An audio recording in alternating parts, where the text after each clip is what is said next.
Hello. તો ગઈકાલે મેં દાળ ઢોકળી બનાવેલી. દાળ ઢોકળીમાં થોડા નોર્મલ આપણે જે કટ કરીને એડ કરીએ એને બદલે મેં થોડો અલગ શેપ કરીને એડ કરેલો. તો ઘણા બધાએ મને રેસીપી માટે પૂછેલું કે પ્લીઝ રેસીપી તમે શેર કરજો.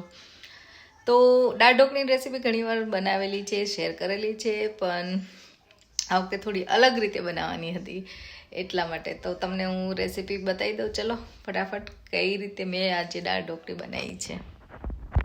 તો ચાલો, દાળ ઢોકળી બનાવવા માટે સૌથી પહેલાં અમને રાઈસ સાથે પણ ખાવી ગમે છે, એટલે હું થોડા રાઈસ બનાવીશ. તો મેં રાઈસ લઈ લીધા છે અને તુવેરની દાળ નોર્મલી દાળ ઢોકળીમાં વપરાતી હોય છે, તો આ તુવેરની દાળ લઈ લીધી છે. આ બે વસ્તુને આપણે સરસ રીતે વોશ કરવાની છે 2-3 વાર સરસ ગરમ પાણીથી, અને પછી એને બોઇલ કરવા મૂકી દેવાની છે. તો આ રીતે મેં ફટાફટ વોશ કરી લીધી ગરમ પાણીથી, અને રાઈસ અને દાળ બે અને આ રેડી છે બોઇલ કરવા માટે. તો હવે દાળ બોઇલ કરતી વખતે એમાં હું સિંગદાણા, ઓફકોર્સ ગુજરાતી દાળ હોય એટલે સિંગદાણા હોય, અને દાળ ઢોકળી છે એમાં પણ. સો સિંગદાણા થોડા એડ કરી દીધા છે. મને કોકમવાળી દાળ બહુ ગમે છે, એટલે હું કોકમ એડ કરીશ, જે હું બોઇલ કરવામાં જ એડ કરી દઉં છું, એટલે એની ફ્લેવર સરસ રીતે આવી જાય છે. તમે ઉકાળતી વખતે પણ એડ કરી શકો છો. અને થોડું હળદર અને થોડું મીઠું બોઇલ કરતી વખતે. તો આ બધી વસ્તુ સરસ રીતે આપણે એડ કરવાની છે, અને બધું મિક્સ કરીને એને કુકર બંધ કરી દઈશું અને બોઇલ કરીશું 4-5 સીટી થાય ત્યાં સુધી. એકદમ સરસ દાળ ચડી જવી જોઈએ. તો આ રીતે બનાવવા માટે હવે આપણે ઢોકળી બનાવવાની છે. તો ઢોકળી બનાવવા માટે મેં લોટ લઈ લીધો છે, ઘઉંનો લોટ લીધો છે. રોટલી જે બનાવીએ આપણે એમાં મેં થોડો અજમો એડ કર્યો છે, અને થોડા જે સ્પાઇસીસ એડ કરવાના છે એમાં હળદર, થોડું લાલ મરચું અને થોડું ધાણા જીરું પણ એડ કરીશ. તો આ બધી વસ્તુ સરસ રીતે મિક્સ કરવાની. તો સોલ્ટ એડ કર્યું ટેસ્ટ પ્રમાણે, અને ધાણા જીરું. લોટ એવો સરસ બાંધવાનો છે. અજમો ઘણા નાખતા હોય, ઘણા નથી નાખતા હોતા. તો આ ધાણા જીરું મેં એડ કરી દીધું, અને એમાં છે ને મને મેથી, ડ્રાય મેથી પણ નાખવી ગમે છે. તો એના માટે મેં આ ડ્રાય મેથી એડ કરી દીધી છે. થોડું ઓઇલ, આપણે જે નોર્મલ લોટ બાંધતા હોય એ રીતે બાંધી લીધો છે. તો એમાં થોડું ઓઇલ, અને હવે સોફ્ટ ડો તૈયાર કરશું, પણ એટલો બધો સોફ્ટ નહીં કે બહુ બધો લોટ આપણે વણવા માટે જરૂર પડે. થોડું પાણી નાખીને સરસ રીતે લોટ બાંધવાનો છે. જો તમે એમનેમ જ રોટલી વણી શકો તો વધારે સારું. ન વણી શકો તો તમે કોરો લોટ એડ કરી શકો છો. તો આ રીતે મેં એકદમ મોટી રોટલી વણી લીધી છે. એમાં હું નાની આવી રીતે વાટકીની મદદથી કાપી લીધા છે, અને આ રીતે એને મેં ભેગા કર્યા. તો આ રીતે નવો શેપ આપ્યો થોડો, કંઈક અલગ બનાવવા માટે થઈને. અને થોડી મેં નોર્મલ ઢોકળી પણ કાપીને એડ કરી હતી. તો આ દાળ સરસ રીતે ચડી ગઈ છે, જોઈ શકો છો તમે. તો હવે દાળને એકદમ સરસ રીતે આપણે મિક્સ કરીશું. થોડું પાણી એડ કરી દઈશું, અને થોડું ધીમા તાપે બોઇલ થવા દઈશું. એમાં થોડા આપણે સ્પાઇસીસ પણ એડ કરી દઈશું, જે હું આ રીતે દાળ બનાવું ત્યારે અલગથી જ એડ કરી દઉં છું, આમાં જ્યારે ઉકળતી હોય દાળ ત્યારે જ. તો આ રીતે બધું સરસ પાણી મિક્સ કરીને ગેસ ચાલુ મેં કરી દીધો છે, અને ધીમે ધીમે ઉકળવા દઈશ જ્યાં સુધી હું ઢોકળી વણતી હોય ત્યાં સુધીમાં. હવે એમાં ધાણા જીરું, થોડું લાલ મરચું, અને બીજા કોઈ પણ સ્પાઇસીસ તમારે એડ કરવા તો અહીંયા કરી શકો છો. મેં થોડો ગરમ મસાલો પણ એડ કર્યો છે. તો આ બધું મિક્સ કરવાનું પાછું.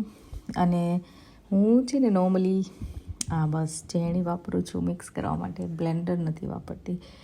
આનાથી થોડી અધકચરી દાળ રહે ને એ સરસ લાગે છે, મને ગમે છે એટલા માટે. તમે બ્લેન્ડર પણ યુઝ કરી શકો છો. હવે ગરમ મસાલો મેં એડ કરી દીધો છે, અને ઓફકોર્સ ગુજરાતી દાળ હોય એમાં તો ગોળ તો હોય જ. ગોળ મેં એડ કરી દીધો છે. તો આ બધી જ વસ્તુ સરસ રીતે મિક્સ કરી દીધી હોય, અને થોડી વાર હું બોઇલ થવા દઈશ. મીન વાઇલ હું બધી ઢોકળી જ્યારે વણી લઈશ એટલે એમાં એડ કરી દઈશ. તો જ્યારે વઘાર વગરની દાળ હોય એમાં જ આપણે ઢોકળી એડ કરવાની છે, અને થોડી વાર ચડવા દેવાની છે. તો એમાં થોડી વાર આપણે ઉકાળીશું, એટલે જે ઢોકળી છે એ એમાં બફાઈ જાય અને સરસ રીતે ચડી જાય છે. તો આ બધી જ મેં સાદી ઢોકળી અને જે મેં આવી ફ્લાવરવાળી બનાવી હતી એ પણ એડ કરી દીધી છે. તો બધી એડ કરવાની, મિક્સ કરીને ધીમા તાપે મેં કીધું એમ થોડું ચડવા દઈશું સરસ રીતે. જ્યાં સુધી ઢોકળી ચડી જાય ત્યાં સુધી આપણે, અને તમારી ચોઈસ છે એકચ્યુઅલી, તમને વધારે ઢોકળી ભાવતી હોય કે ઓછી ભાવતી હોય તો એ પ્રમાણે તમે વધારે ઓછા લઈ શકો છો. પણ જો મેં આટલી ઢોકળી એડ કરી છે એમાં ઓફકોર્સ દાળનું પ્રમાણ વધારે જ હોય તો જ સરસ લાગે છે. હવે વઘાર માટે મેં લીલા મરચાં, આદું, બાદિયા, લીમડો, ટમાટો પણ તમે યુઝ કરી શકો છો. અને આપણે નોર્મલ જે દાળનો વઘાર કરીએ એમ જ આપણે વઘાર કરીશું. તો એના માટે મેં તેલ લઈ લીધું છે અને તેલ ગરમ થાય એટલે આપણે રાઈ એડ કરીશું. રાઈ એડ કર્યા પછી થોડું જીરું, મેથીનો વઘાર કરીશું. મેથી પણ દળેલી એડ કરીશું અને થોડી હિંગ આપણે એડ કરીશું. તો આ બધી જ વસ્તુ એડ કરીને થોડી વાર રાઈ ફૂટે ત્યાં સુધી થવા દઈશું. અને પછી જે આપણે મરચાં અને બધું કાપેલું હતું એ એમાં એડ કરી દઈશું. સરસ રીતે મિક્સ કરીશું અને પછી એમાં આપણે થોડી હળદર અને લાલ મરચું મને એમાં એડ કરવું ગમે વઘારમાં, કેમ કે એનો કલર સરસ આવે દાળનો, એટલા માટે.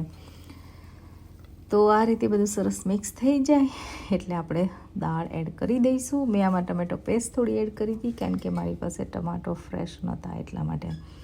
એમાં જે દાળ ઢોકળી દાળ સાથે ઉકળીને સરસ રેડી થઈ ગઈ હતી એ આપણે બધું આમાં એડ કરી દઈશું વઘારમાં. સરસ રીતે બધું મિક્સ કરીશું. અને જો તમને એવું લાગે કે દાળ વધારે થીક છે, પાણી એડ કરવું હોય તો આ ટાઈમે તમે કરી શકો છો.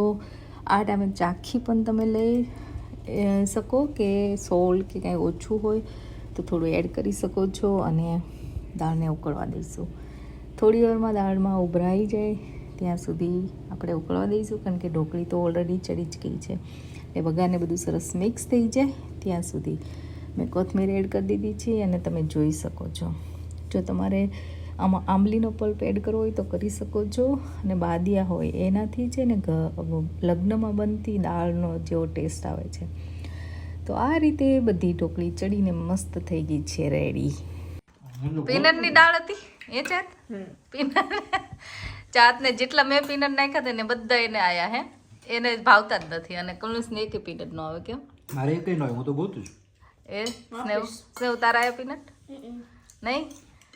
તો આજે છે દાળ ઢોકળી રાઈસ. તો ચલો બધા જમવા. સ્નેવને અલગથી થેપલા બનાવી દીધા. થેપલા તમારે નથી? તમારી છે? અમારે છે. તો પછી સ્નેવને ભાવતી ને ઢોકળી એટલે. હા, ઢોકળી નથી ભાવતી સ્નેવને. કા ટ્રાય કરાય તો સરસ લાગે. આજે આપું એક ઢોકળી ટ્રાય કર. પાસ્તા વળી આ શેપની અલગ શેપ બનાવી છે ને મમ્માએ. હા આપો હે. તો આવા જ સરસ વિડીયો જોવા માટે પ્લીઝ સબસ્ક્રાઈબ માય ચેનલ. તમને નોટિફિકેશન આવતા રહેશે, નવી નવી રેસીપી મળતી રહેશે. અને આઈ હોપ કે તમે એન્જોય કરતા હોય. તો કમેન્ટ કરવાનું પણ ભૂલતા નહીં. Thank you so much for watching.